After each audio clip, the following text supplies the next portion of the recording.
আল্লামা doctor Wasiullah Abbas উর্দুর ভালো দায়ী আলেম এবং উম্মুল কোরা মক্কা ইউনিভার্সিটির প্রফেসর, সিনিয়র প্রফেসর, বৃদ্ধ মানুষ। তিনি মসজিদে হারামে আবু ওমর ফজলাহ যেই জায়গাটা দর্শ দিতেন সেই জায়গায় উর্দুতে দর্শ দেন।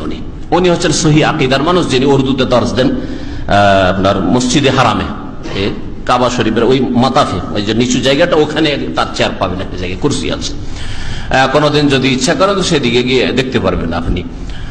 তো উনি ওনার বক্তব্যটা ইন্টারনেটে এসছে।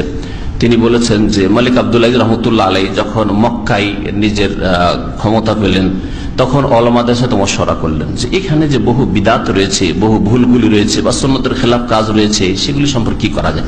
প্রথম কথা, আগে থেকেই চেষ্টা চলছিল যে এখানকার প্রথম শিরক ওঠানো যাক। সুতরাং কবরের ওপর যে গম্বুজ বানানো আর কবর পূজা হচ্ছে, এগুলোকে তো একেবারে সমূলে বিনাশ করা হয়েছে। খাদিজা রাদিয়াল্লাহু তাআলা কবরের ওপর গম্বুজ এবং পূজা হচ্ছে, সাহাবায়ে কেরাম কবরদের ওপর গম্বুজ আর পূজা হচ্ছে, একটিও আছে? আল মুআল্লা কবরস্থানে গিয়ে দেখেন আর মদিনার বাকি কবরস্থানে দেখেন, পাবেন কোথাও শিরকের আস্থানা? পাকা কবর, উঁচা কবর পাবেন? নেই। আলহামদুলিল্লাহ। তাহলে শিরকে উৎখাত করে যেটা ফরজ, প্রথম ফরজ ওইটা করা হয়েছে। দ্বিতীয় যে বিষয়টা দেখলেন, এখানে 4 মুসাল্লা, 4 মাযহাবের লোকেরা 4 বারে নামাজ পড়ে। জানেন না এই ঘটনা?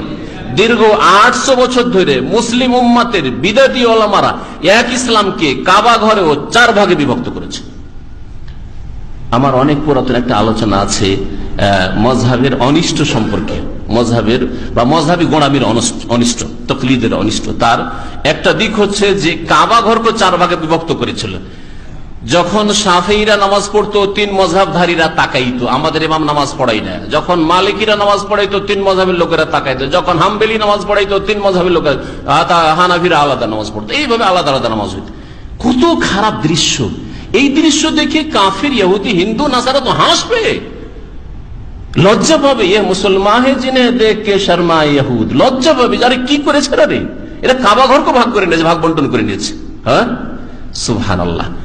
এটাকে রাতের অন্ধকারে আমাদের একজন শেখ, মুর্শিদাবাদের মানুষ, আল্লামা নসরতুল্লাহ সাহেব, মোহাম্মদ নসরতুল্লাহ সাহেব, মদিনায় এখনো বেঁচে আছেন আর শুনেছি অসুস্থ আছেন, সাফাউল্লাহ। তার বাড়িতে আমি ছাত্র জীবনে খুব যেতাম। আর 3 জন বাঙালি নাগরিকত্ব পেয়েছেন মক্কা মদিনায়, তার একজন তিনি। মদিনা পড়ে তারা 3 জনে সৌদি আরবে নাগরিকত্ব পেয়েছেন, তার মধ্যে একজন মোহাম্মদ নসরতুল্লাহ সাহেব। তিনি বলছেন যে এই ঘটনা যখন ঘটে তখন আমি ছিলাম এখানে মক্কাতে। বল ছাত্র জীবন, রাতের অন্ধকারে হঠাৎ করে রাত 1-2টার সময় যে মেহরাব, তো 4 মেহরাব ছিল কিন্তু 4 দিকে, শুধু একদিকে নামাজ হতো না। এইদিকে মেহরাব হানাফি মেহরাব, ওইটা শাফি মেহরাব, ওইদিকে মালিকি মেহরাব, ওইদিকে হাম্বলি মেহরাব। এইভাবে মানে হানাফিরা যেহেতু সংখ্যা গরিষ্ঠ, ওদের মেহরাবটা ছিল একদম জাঁকজমকপূর্ণ, আর অন্যগুলো একটু দুর্বল ছিল, কারণ ওরা তো কম, ওরা সংখ্যায়। তো এই মেহরাব বলি রাতের অন্ধকার, রাত আরতি ভেঙে সাফ করে একেবারে ক্লিন করে সকালবেলা ফজরের লোক নামাজ। আরে গেল কোথায়? আরে গেল হানফি মেহরাব কোথায় গেল? সাফি কোথায় গেল? মালিক বলছে মালিক, আমাদের মেহরাব কোথায় গেল? কিচ্ছু নেই। ওয়াত্তাখিযু মিন মাকামি ইব্রাহিম মুসাল্লা, মাকামে ইব্রাহিমে ইমামতি করো, নামাজ পড়ো। সুবহানাল্লাহ। অধিকাংশ সময় ফজর নামাজ মাকামে ইব্রাহিম পড়ায় না ইমাম সাহেবরা, তারাই না? ব্যাস দেখেন, এতগুলি কুসংস্কার, এতগুলি গুমরাহি আর এতগুলি বিদাতকে উৎখাত করা হচ্ছে। তারপরে ওসিউল্লাহ সাহেব আলোচনা করেছেন যে মালিক আব্দুল্লাহ রহমতুল্লাহ আলাই এই হারমাইন শরীফাইনে অর্থাৎ মক্কা মদিনার এই 2 মসজিদেও 20 রাকাত তারাবি উঠিয়ে দেওয়ার ইচ্ছা করলেন, যে এটা উঠিয়ে দিই। এটা কেন? সুন্নত যেখানে 11 রাকাত, 8 3 11, ওইটাই রাখি। উলামায়ে কেরামদের সাথে পরামর্শ করলেন, তারা বললেন যে এটা কোনো নাজায়েজ জিনিস নয়, যদিও সুন্নত নয়, নাজায়েজ জিনিস নয়, জায়েজ আছে। আর এমনিতে সারা দুনিয়া কবর মাজার পূজা করতে পারছে না মক্কা মদিনায় এসে। রাসূলের কবরের তওয়াফ হয়তো চারিদিকে, সেটা করতে পারছে না। আল্লাহ মাওলিদুর রাসূলে আমাদের একজন ভালো শেখ ডক্টর লোকমান সালাফি, রিয়াজে ইবনে বাজ রাহমাতুল্লাহ আলাইহি, মুতারজম, অনুবাদক ইংলিশ আর উর্দুর, তিনি সরাসরি মদিনা ইউনিভার্সিটিতে আমাদের একটা আলোচনায় তিনি বলেছিলেন যে আমি নিজের চোখে দেখেছি মওলিদুর রাসূলে যখন ঢালাহারের লোকেরা ঢুকতো আর লেখা ছিল মওলিদুর রাসূল বড় করে, তখন পাকিস্তানি, ইন্ডিয়ান, বাংলাদেশিদেরকে নিজের চোখে দেখেছি কাবাকে পেছনে করে, পেছনে রেখে মওলিদুর রাসূলের জন্মের জায়গায় সিজদা করত। এগুলোকে উৎখাত করা হয়েছে, একটা লাইব্রেরি সেখানে করে দেওয়া হয়েছে, আর ছোট্ট করে লেখা আছে মওলুদ রসুল, হয়তো বা যাতে করে বুঝতে না পারে। এইভাবে কত যেগুলি ইসলাম বিরোধী জিনিস ছিল উঠানো হলো। 20 রাকাতের বিষয়টা তিনি ইচ্ছা করলেন যে এটাকে উঠিয়ে দিয়ে 11 রাকাত করে দিই। তখন ওলামারা বলেন যে নাজায়েজ নয়, জায়েজ জিনিস, যদিও সুন্নত নয়, এটা সুন্নত হচ্ছে। আর তিনি 11 রাকাত। আর অধিকাংশ লোকেরা দীর্ঘদিন ধরে এই আমল করে এসছে, সারা বিশ্ব থেকে এখানে লোকেরা আসে ইবাদতবন্দি করার জন্য। যখন এই 20 পড়তে পাবেন আরো হইচই করবে, বড় বড় পোস্টার দিয়ে কুফরির ফতোয়া দেবে। দেখেছেন কুফরির ফতোয়া ভারতে বেরেলভিদের এই বড় পোস্টার আমি নিজের চোখে দেখেছি, তাদের মসজিদে লাগানো, যে সৌদি আরব কি হুকুমত কাফির হ্যায় লিহাজা হজ ফরজ নেই, দারুল হারব হ্যায় সৌদি আরব, দারুল হারব, সুতরাং হজ ফরজ নাই। আমি নিজের চোখে দেখেছি।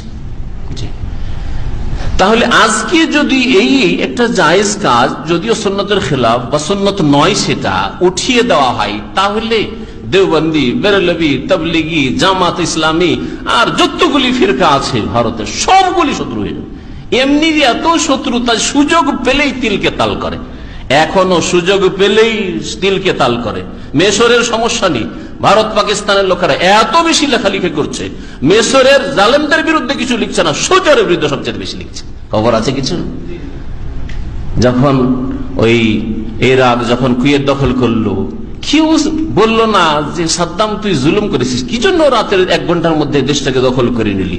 সবাই সৌদি আরবের বিরুদ্ধে শত্রুতা, এমন শত্রুতা যে রাখবে না, যাতে করে কবর মাজার পূজা করা আর শিরক বিদআত করা, আবার 4 মুসাল্লা কায়েম করা সম্ভব হয়। জি, এগুলো হচ্ছে উদ্দেশ্য। তাহলে একটা জায়েজ জিনিস যদি উঠিয়ে দেওয়া যায়, এই হেকমতের জন্য উঠানো হয়নি। ডক্টর ওসিউল্লাহ আব্বাস হাফেজাহুল্লাহ তাআলা যে বক্তব্যটা পেশ করেছেন সেটাই আপনাদের সামনে পেশ করলাম। কারণ তিনি কাছে থেকে, যে দীর্ঘদিন ধরে 40-45 বছর থেকে বা 50 বছর থেকে, আমারই তো 25 বছর হয়েছে, উনি 50 বছর থেকে সৌদি আরবে আছেন, আর সৌদি আরব মসজিদে হারামে তিনি দার্স দিচ্ছেন, তার বক্তব্যটা আপনাদের সামনে পেশ করলাম। যে এই জন্য 20 উঠানো হয় না, এটা শরীয়তের দলিল নাই,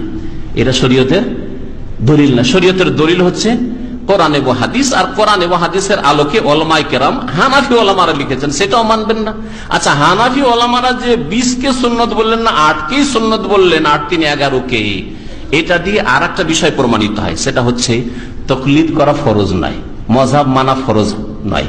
যদি মযহাব মানা ফরজ হয়, তাহলে এই ফরজ তরক করেছেন আনোয়ার শাহ কাশ্মীরি, কাসেম নানতবি আর রশিদ আহমদ গঙ্গোহী আর যতগুলি ওলামা, যে 20-22টা লিস্ট আপনাদের সামনে পেশ করলাম, সবাই কি করেছেন? তাহলে এই তকলিদ করা যে ফরজ ওয়াজিব, তা ছেড়ে দিয়ে ফরজ তরক করেছেন।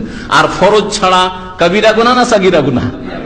তাহলে কবিরা গুনাহ করেছেন এসব ওলামারা, কবিরা গুনাহ করেছেন না? তকলিদ করা ফরজ কথাটি মিথ্যা, তকলিদ করা ফরজ এই কথাটি মিথ্যা।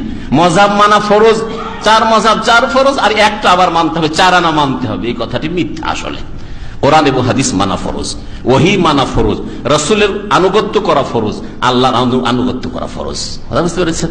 বর্তমান যে সরকার রয়েছে তার আনুগত্য করা ফরজ, আর আলেমদের কাছ থেকে মাসলা মাসাইল দলিল সহ নেওয়া ফরজ।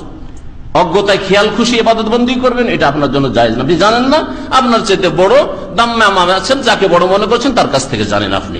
আর যখন দেশে যাবেন, আপনার এলাকাতে যাকে বড় মনে করবেন, যে কোরআন এবং হাদিস মোতাবেক তিনি কথা বলেন, তার কাছ থেকে নেবেন। এটা হচ্ছে উলিল আমরের অর্থ। উলিল আমরের অর্থ, উলিল আমর তো বহু বচন, তারপরে এক ইমাম কি করে আসলো, এক মযহাব মানা কি করে আসলো? উলু শব্দটাতে বহু বচন, আরবি গ্রামার বোঝে নাই বিদাতিরা, দলিলে পেশ করেছে মযহাব মানা ফরজ, কারণ আল্লাহ বলেছে উলিল আমর।